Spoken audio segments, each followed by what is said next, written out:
అందరికీ నమస్కారం.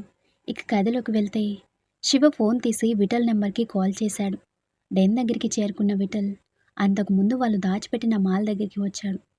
ఆ మాల్‌ని బయటికి రాకుండా తగలబెట్టేయమని చెప్పాడు సూర్య. అంతా సద్దుమణగటంతో ఈరోజు మాల్ తగలబెడదామనే ఉద్దేశంతో అక్కడికి వచ్చారు విఠల్. అంతా ఒకసారి చెక్ చేశాడు. దీన్ని తగలబెట్టాలి అనుకుంటూ ఏర్పాట్లు చేస్తుండగా శివ నంబర్ నుంచి ఫోనొచ్చింది. దాంతో ఫోన్ లిఫ్ట్ చేశాడు. శివ, ఎక్కడున్నావు?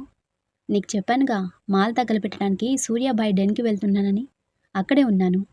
అక్కడే ఉన్నావా? అక్కడ ఇంకెవరైనా ఉన్నారా? మనకి తెలియకుండా ఇంకెవరుంటార్రా? సూర్య ఫోన్ లాక్కుని, విఠల్, పరిస్థితేం బాలేదు. వెంటనే అక్కడి నుంచి వచ్చెయ్ అని సూర్య చెప్పేసరికి ఏమైంది? అని అడిగాడు. అదంతా తర్వాత చెప్తాను. నువ్వు రా అంటూ సూర్య మాట్లాడుతూ ఉండగానే విఠల్ అరుపు వినిపించి ఫోన్ కట్ అయింది. విఠల్ అని అరుస్తూ మళ్ళీ కాల్ చేశాడు సూర్య. కానీ ఫోన్ కలవకపోయేసరికి ఎవరినీ బయటికి రావద్దని హెచ్చరించి వెంటనే అక్కడికి బయలుదేరాడు. మొహం నిండా గాయాలతో రక్తం కారుతుంది. కొట్టిన దెబ్బలకి మొహం వాచిపోయి కన్ను కూడా సరిగ్గా కనిపించకపోయేసరికి ఎదురుగా ఉన్న వ్యక్తిని నిదానంగా చూస్తున్నాడు విఠల్. సిగరెట్ కాలుస్తూ పొగని అతని మొహం మీద ఊదుతూ ఎదురుగా నిలబడ్డాడు జేపీ. నాకు తెలియకుండా నా సీక్రెట్ అడ్డానే మీ పోలీస్ అడ్డాగా మార్చుకుంటారా? ఇన్నేళ్ళు అండర్ మాఫియా మొత్తం నా గుప్పెట్లోనే నడుస్తుంది అనుకున్నాను. కానీ దాన్ని సమూలంగా పూడ్చిపెట్టే పనిలో మీరున్నారని నాకు చాలా ఆలస్యంగా తెలిసింది. చెప్పు, నీతో పాటు ఎవరున్నారు? సూర్యాభాయ్ ప్లేస్లో ఉన్నదెవరు? నా ప్రాణం పోయినా ఆ విషయం చెప్పను. సూర్యాభాయ్ ఇటు మాఫియా డాన్ అతనే. ఆ మాఫియాని అంతం చేసే ఆఫీసరు అతనే. నువ్వు సృష్టించిన సూర్యాభాయ్ దేశ వినాశనానికి అయితే భరద్వాజ్ గారు సృష్టించిన సూర్యాబాయ్ ఆ దేశ భద్రత కోసం ఆలోచించేవాడు. ఎక్కడున్నాడు వాడు? ఎవడు? చెప్పను అని విఠల్ చెప్పేసరికి కోపంగా కడుపులో గుద్దాడు. అమ్మ అంటూ అక్కడే కూలబడ్డాడు విఠల్. నాకు కావాల్సింది వాడు. మధ్యలో మీరంతా ఎందుకురా ప్రాణాల మీదకి తెచ్చుకుంటారు? ఆ భరద్వాజ్ కూడా అంతే. సూర్యాబాయ్ ఎవరో చెప్పి ఇంటికి పోరా అంటే చెప్పను పోరా అంటూ హాస్య పలుకిపోయాడు. కానీ ఈసారి సరాసరి శ్మశానానికే పంపిస్తాను. చివరిసారిగా అడుగుతున్నాను, చెప్పు, ఎవడు వాడు? చెప్పను అని విఠల్ చెప్పేసరికి కోపంగా గన్ లోడ్ చేసి విఠల్ని షూట్ చేశాడు. మొత్తం బుల్లెట్స్ అతని బాడీలోకి దించేసి నిశ్చయంగా పడిపోయిన విఠల్ని చూస్తూ, వీడి కోసం వస్తాడు కదా, చూద్దాం. సూర్యాబాయ్, ఈసారి నేను కొట్టే దెబ్బకి నువ్వు పూర్తిగా లాక్ అయిపోతావు అనుకుంటూ తన మనుషుల్ని తీసుకుని వెళ్ళిపోయాడు జేపీ. కాసేపటికి సూర్య కార్ దిగి కంగారుగా లోపలికి వచ్చాడు. దారిలో కనిపించిన రక్తపు మరకలను చూసి అతని గుండె వేగం పెరగగా టెన్షన్ పడుతూనే ముందుకు కదిలాడు. అక్కడ రక్తపు మడుగులో పడున్న విఠల్ని చూడగానే విఠల్ అంటూ దగ్గరికి వచ్చి అతని తలని ఒడిలో పెట్టుకున్నాడు. విఠల్, ఏమైంది? నువ్వెందుకు వచ్చావు సూర్య? వెళ్ళిపో. జేపీ జేపీ నిన్ను నిన్ను అంటూ ఏదో చెప్పబోతుంటే సూర్య అతన్ని లిఫ్ట్ చేసి బయటికి నడిచాడు.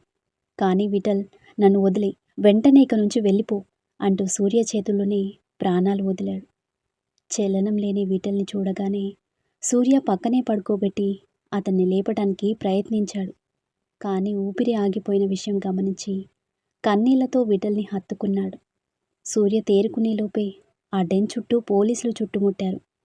సూర్యాబాయ్, ఇంక నువ్వెక్కడికి తప్పించుకోలేవు, మర్యాదగా లొంగిపో అంటూ మైక్లో ఆదిత్య మాటలు వినిపించేసరికి అదంతా సూర్యని ఇరికించడానికి వేసిన ట్రాప్ అని అర్థమైంది. కానీ విఠల్ చావుని జీర్ణించుకోలేని స్థితిలో స్తబ్దుగా అక్కడే ఉండిపోయాడు. ఇంతలో ఆదిత్య లోపలికి వస్తూ సూర్యని చూసి షాక్ అయ్యాడు. కానీ అప్పటికే మీడియా మొత్తం అక్కడ విజువల్స్ క్యాప్చర్ చేస్తూ ముందుకు రావడంతో ఇంకేం మాట్లాడకుండా సూర్య చితికి బేడీలు వేసి లాక్కెళ్ళాడు. ఎన్నో ఏళ్లుగా సూర్యాబాయ్ కోసం వెతుకుతున్న పోలీసులకి ఇన్నేళ్ళకి సూర్యాబాయ్ దొరికేశాడు. అతని సీక్రెట్ అడ్డాలోనే అతన్ని అరెస్ట్ చేసినట్టు తెలుస్తుంది. అంతేకాదు, ఆ డెన్లో డ్రగ్స్ కూడా పట్టుబడిన సమాచారం. ఎట్టకేలకు సూర్యాబాయ్ని మన ముంబై పోలీసులు అరెస్ట్ చేశారు. న్యూస్ చూస్తూ అక్కడ తార, ఇక్కడ స్నేహ కూడా కంగారు పడ్డారు. శివ ఇంటికి రావడంతో తార అతని దగ్గరికి వచ్చి చేతులు కట్టుకుంది. ఏం జరుగుతుందన్నా? సూర్యని అరెస్ట్ చేశారా? అవునమ్మా, అక్కడేం జరిగిందో తెలీదు. బట్ నువ్వు టెన్షన్ పడకు, నేను చూసుకుంటాను అంటూ తారకి ఇంట్లో వాళ్ళకి ధైర్యం చెప్పి ఫోన్ తీసుకుని బయటికి వెళ్ళాడు. న్యూస్ చూసిన స్నేహ, సిద్ధు కూడా టెన్షన్ పడుతున్నారు. ఆదిత్యకి ఫోన్ చేస్తుంటే లిఫ్ట్ చేయటం లేదు. ఏం జరుగుతుందో అర్థం కాక అయోమయంలో పడ్డారు. పోలీసుల ఇన్ఫర్మేషన్తో విఠల్ చనిపోయాడని తెలుసుకున్న శివ సులోచన గారిని తీసుకుని వెంటనే హాస్పిటల్కి చేరుకున్నాడు. అక్కడ ఫార్మాలిటీస్ అన్నీ పూర్తి చేసి ఆ శవాన్ని సులోచన గారికి అప్పగించారు.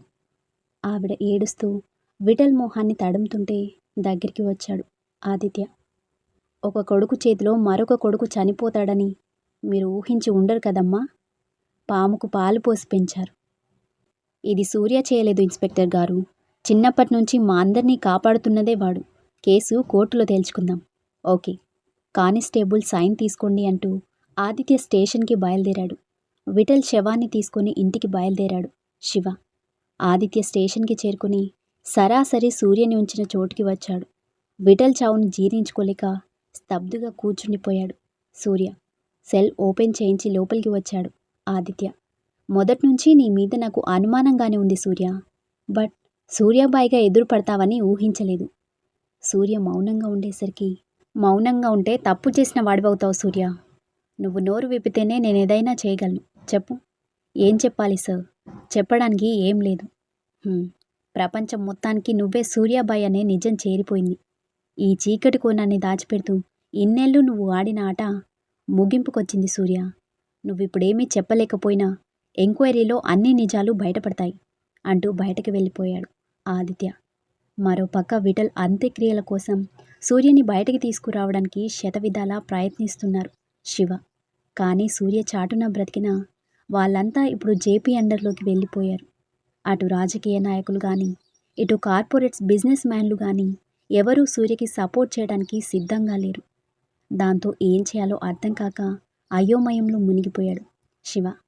శివ, ఏమైంది అంటూ దగ్గరికి వచ్చింది నందిని. అందరూ చేతులెత్తేశారు నందు.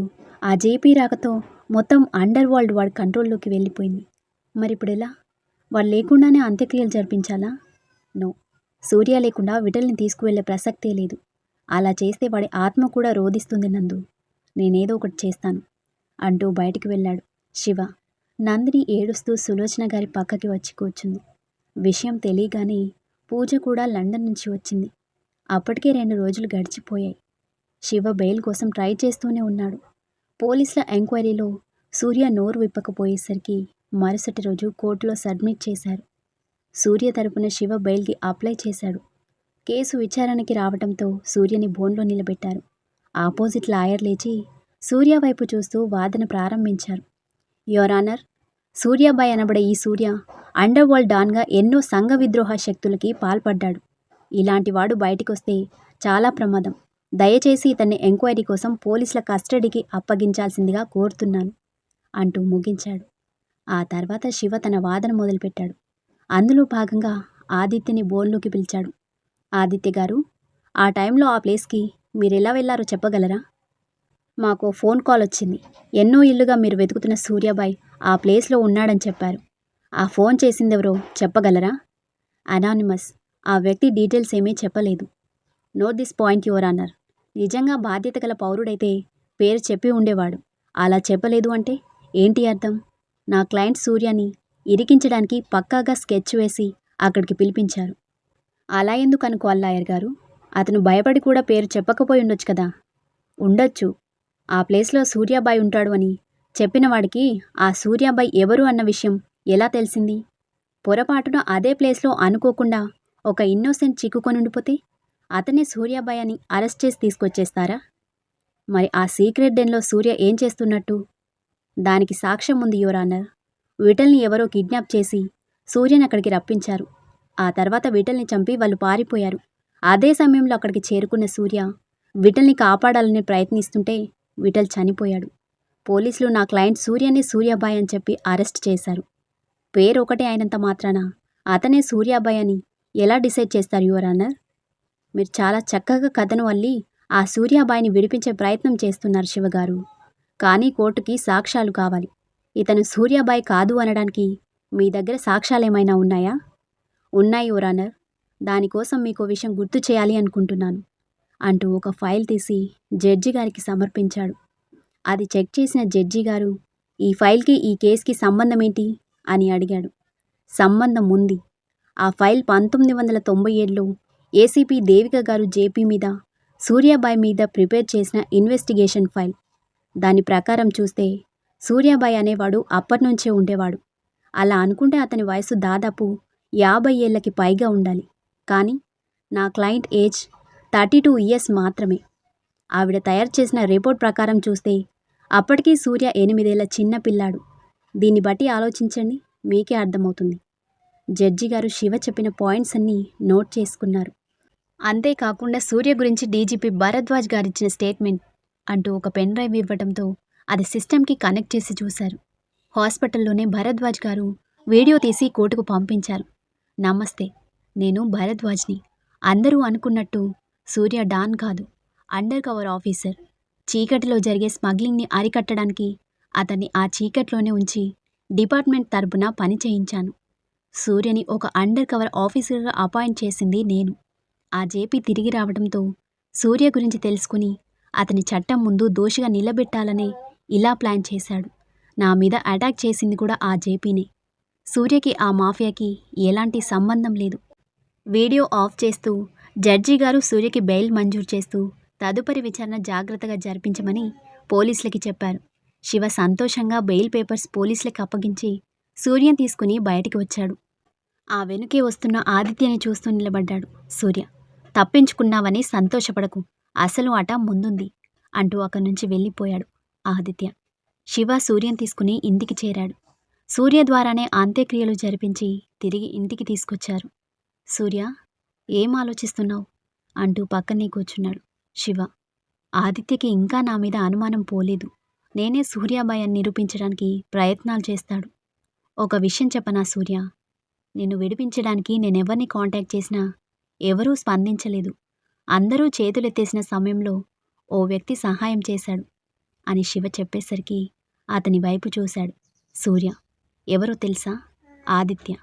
నువ్వు సూర్యాబాయ్ కాదు అని అతను నమ్మాడు కాబట్టే ఎప్పుడో జరిగిన ఎంక్వైరీ ఫైల్ తీసుకొచ్చి నా చేతికిచ్చాడు. భరద్వాజ్ గారితో వీడియో తీయించి తీసుకొచ్చాను. సూర్య ఆశ్చర్యంగా చూస్తూ ఉండిపోయాడు. దేవిక ఎంక్వైరీ ఫైల్ని కాపీ తీసుకొచ్చి సూర్యకిచ్చారు భరద్వాజ్ గారు. ఆ విషయం శివకి చెప్పలేదు సూర్య. కానీ ఆదిత్య అదే ఒరిజినల్ ఫైల్ యూజ్ చేసి సూర్యకి బెయిల్ వచ్చేలా చేశాడు. అసలు ఆదిత్య మనసులో ఏముంది అనే ఆలోచనలో పడ్డాడు సూర్య. ఆదిత్య నిన్ను నమ్మాడు కాబట్టే నిన్ను బయటికి రావడానికి హెల్ప్ చేశాడు సూర్య. అసలు ఆదిత్య మనసులో ఏముంది, నా విషయంలో ఏం ఆలోచిస్తున్నాడో అర్థం కావడం లేదు శివ. స్నేహ గాని వాడికి ఏమైనా చెప్పుందంటావా అని ఆలోచిస్తూ ఉండగా స్నేహ లోపలికి రావడం చూసి తననే చూస్తూ ఉండిపోయాడు. తను దగ్గరికి వచ్చి ఏడుస్తూ సూర్యని హత్తుకుంది. వెనుకే ఆదిత్య, సిద్ధు కూడా వచ్చారు. సారీ అన్నయ్య, నువ్వు తప్పు చేస్తున్నావనుకున్నాను. కానీ అమ్మ ఆశయానికి అండగా నిలబడ్డావని ఊహించలేదు. సూర్య తన తల నిమురుతూ కన్నీళ్లు తుడిచాడు. ఆదిత్య ముందుకు వస్తూ, కనీసం నేను ఇది అని ఒక్క మాట చెప్పలేకపోయావు కదా సూర్య అని అడిగేసరికి సూర్య అతని వైపు చూశాడు. నిన్ను అనుమానించి నీ చెల్లెల్ని బాధ పెడతాను అనుకున్నావా? అది అని సిద్ధు ఆపబోతే, నువ్వు మాట్లాడకురా, మీ ముగ్గురు ఒకటే నన్ను మాత్రం వేరుగా చూశారు కదా. అది కాదు బావా, సూర్య ఉన్న సిచ్యువేషన్కి నీకు విషయం తెలిస్తే ఎలా రియాక్ట్ అవుతావో అర్థం కాలేదు. అందుకే. అంటే వాడు తప్పు చేస్తే శిక్ష వేస్తానని భయపడ్డారు, అంతేనా? నిజంగా వాడు తప్పు చేస్తుంటే దానికి తగిన శిక్ష పడేలా చేసి మారిన మనిషిలా బయటికి తీసుకొచ్చేవాణ్ణి. న్యాయం అందరికీ ఒకటి, నన్ను అర్థం చేసుకోలేకపోయారు అంటూ ఆదిత్య పక్కకి వెళ్ళిపోయేసరికి స్నేహ, సిద్ధు బాధగా చూస్తుంటే, వాడితో నేను మాట్లాడతాను అంటూ సూర్య ఆదిత్య వెనుకే వచ్చాడు. ఆది, ఎందుకొచ్చావు? నీకు నీ చెల్లెలు సంతోషంగా ఉంటే చాలు కదా, నేనేమైపోయినా. ఆదిత్య మాట పూర్తి కాకుండానే సూర్య అతన్ని హత్తుకున్నాడు. దాంతో సైలెంట్గా ఉండిపోయాడు ఆదిత్య. ప్రశాంతంగా బ్రతుకుతున్న మీ జీవితాల్లోకి ఈ తుఫానుని తీసుకురాకూడదనే దూరంగా ఉన్నాను ఆదిత్య. అంతేకాని నువ్వు నన్ను ఏదో చేస్తావన్న భయంతో కాదు. మీరు సంతోషంగా ఉండాలనే దూరంగా ఉన్నాను. నువ్వు లేని మా జీవితాల్లో సంతోషం ఉంటుందని ఎలా అనుకుంటున్నావురా? ఇప్పటి వరకు మా లైఫ్లో నువ్వు లేని వెలితి అలాగే ఉంది. మీ కుటుంబం నాశనం కావటానికి కారణం మా తాతయ్య అన్న గిల్టీనెస్ నన్ను ఇప్పటికీ వదిలిపెట్టడం లేదురా. అందరితో పాటే నువ్వు చనిపోయావు అనుకున్నాం. కానీ బ్రతికుండి కూడా మాకు దూరంగా ఉండిపోయావు. అదంతా జరిగిపోయిన గతం అది. ఇప్పుడు తలుచుకొని ఉపయోగం లేదు. కోర్టులో ప్రూవ్ కాకపోయినా ఆ సూర్యాబాయిని నేనే. తెలుసు. ఆ రోజు సూర్యాబాయిని పట్టుకోవడానికి స్కెచ్ వేస్తే భరద్వాజ్ గారి ద్వారా ఆ విషయం నేను చేరింది. ఆయన అండర్ కవర్ ఆఫీసర్ని మెయింటైన్ చేస్తున్నాడు అనుకున్నాను. కానీ 2 పాత్రలు నువ్వే పోషిస్తున్నావు అన్న విషయం ఆయన చెప్తేనే అర్థమైంది. భరద్వాజ్ గారు చెప్పారా? కానీ నేను పట్టుబడితే ఆయనకి ఎలాంటి సంబంధం ఉన్నదని చెప్పారు? నువ్వు దేవిక కొడుకువని ఆయనకు తెలియగానే చాలా ఫీల్ అయ్యారు సూర్య. మీ అమ్మ ద్వారా బీజం పడిన పనికి నీ ద్వారా ఊపిరి పోసారన్న విషయం ఆయనకి ఇప్పుడే తెలిసింది. అందుకే నిన్ను దేశద్రోహిగా ప్రపంచానికి పరిచయం కానివ్వలేదు. కానీ ప్రమాదం పోలేదు ఆదిత్య. ఆ జేపీ ఆట మొదలుపెట్టాడు. అందులో భాగమే సూర్యాబాయి రూపం ప్రపంచానికి పరిచయం కావటం. అది సక్సెస్ఫుల్గా చేశాడు. బట్ అక్కడితో ఆగిపోదు. పతనమవుతున్న తన చీకటి సామ్రాజ్యాన్ని తిరిగి నిలబెట్టే ప్రయత్నాల్లో ఉంటాడు. అడుగుడుగున విధ్వంసం సృష్టిస్తాడు. దీనంతటినీ మనం అడ్డుకోవాలి. లేదంటే ఇన్నేళ్ళు మేము పడ్డ శ్రమంతా వృధా అయిపోతుంది. సూర్య చెప్తుండగానే ఆదిత్య ఫోన్ రింగ్ అయింది. ఫోన్ తీసి మాట్లాడి అవతల వ్యక్తి చెప్పింది విని షాక్ అయ్యాడు. వాట్? ఓకే నేను వస్తున్నాను అంటూ ఫోన్ కట్ చేశాడు. సూర్య, నీ గెస్సింగ్ కరెక్టే. ఆ జేపీ ఆట మొదలుపెట్టాడు. ఇంతకుముందే ఎవరో స్టేషన్ ఎదురుగా కొన్ని శవాల్ని పడేసి వెళ్లారంట అని ఆదిత్య చెప్పగానే సూర్య కంగారుగా అతనితో పాటే స్టేషన్కి బయలుదేరాడు. అక్కడికి వచ్చి చూసిన సూర్యకి తన మనుషులు 4 కనిపించేసరికి నిస్సహాయంగా అక్కడే మోకాళ్ళ మీద పారిపోయాడు. సూర్య, వీళ్ళు నీకు తెలుసా? నా మనుషులే. నా కోసం ఇందులోకి వచ్చి బలైపోయారు. హో గాడ్, వాడు నీ ప్రతి డీటెయిల్స్ కలెక్ట్ చేస్తున్నాడు. మనం అలర్ట్ అవ్వాలి సూర్య. నీ గ్యాంగ్ మొత్తాన్ని ఒక సీక్రెట్ ప్లేస్లో ఉంచాలి. అందరినీ అండర్ గ్రౌండ్లో ఉంచాను. నేను అరెస్ట్ అయ్యానని తెలిసి ఈ 4 బయటికి వచ్చి ఇరుక్కుపోయారు. ఇక నా వల్ల ఒక్క ప్రాణం కూడా పోకూడదు ఆదిత్య. ఆ జేపీని నేను కాంటాక్ట్ చేయాలి. ఏదైనా సోర్స్ ఉందా? నేను చూస్తాను అంటూ పోలీసులని ఫార్మాలిటీస్ పూర్తి చేయించమని చెప్పి సూర్యని తీసుకొని పక్కకి వచ్చేశాడు. వీళ్ళు జేపీ కాంటాక్ట్ కోసం వెతుకుతుండగా దెబ్బ మీద దెబ్బ అన్నట్టు ఒక పక్క మినిస్టర్స్ మీద, మరో పక్క వీఐపీల మీద దాడి జరిపిస్తున్నాడు జేపీ. పోలీసులు విఫలమవుతున్నారు. మీడియా వాళ్ళు ఏకేస్తున్నారు. ఇన్ని ప్రెషర్ల మధ్యలో కూడా సూర్య ఆలోచన ఒకటే, అసలు ఇన్ని దాడులు ఎందుకు చేస్తున్నాడా అని. అతను ఆ ఆలోచనలో ఉండగా ఆదిత్య టీ తీసుకొచ్చి సూర్య చేతిలో పెట్టాడు.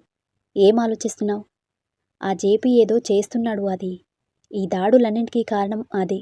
ఏం చేస్తున్నాడో అర్థం కావటం లేదు నాకు కూడా. అసలు ఈ దాడులన్నీ చేయించి వాడేం సాధించాలి అనుకుంటున్నాడో నాకు అర్థం కావటం లేదు. పైగా ఆ వీఐపీలందరూ ఒకటే చెప్తున్నారు, వాడు డిమాండ్ చేసిన మనీ ఇచ్చిన తర్వాత కూడా దాడి చేశారని. ఏంటి, మనీ ఇచ్చారా? అవును సూర్య, ఒక్కొక్క దగ్గర 10 crores వరకు తీసుకున్నారంట. ముందుగా ఫోన్ చేసి బెదిరించి ఆ ఫోన్ కాల్కి రెస్పాండ్ అవ్వని వాళ్ళందరినీ ఇంటికెళ్ళి మరీ బెదిరించి మనీ తీసుకున్నారంట. ఆ తర్వాత షూట్ చేసి వెళ్ళిపోయారని వాళ్ళు చెప్పారు. కాకపోతే గాయాలే తప్ప ఎక్కడా ప్రాణ నష్టం కలగలేదు. ఇక మినిస్టర్స్ అయితే డబ్బులిచ్చినా సరే 2 చంపేశారు. మై గాడ్, అంటే నేను చేసిన సీక్రెట్ ఆపరేషన్స్ వల్ల హైడ్ అయిన వాళ్ళందరినీ తిరిగి రప్పించే ప్రయత్నం చేస్తున్నాడు. వాడి రాకకి గుర్తుగా ముంబైలో క్రైమ్ రేట్ పెంచాలని చూస్తున్నాడు.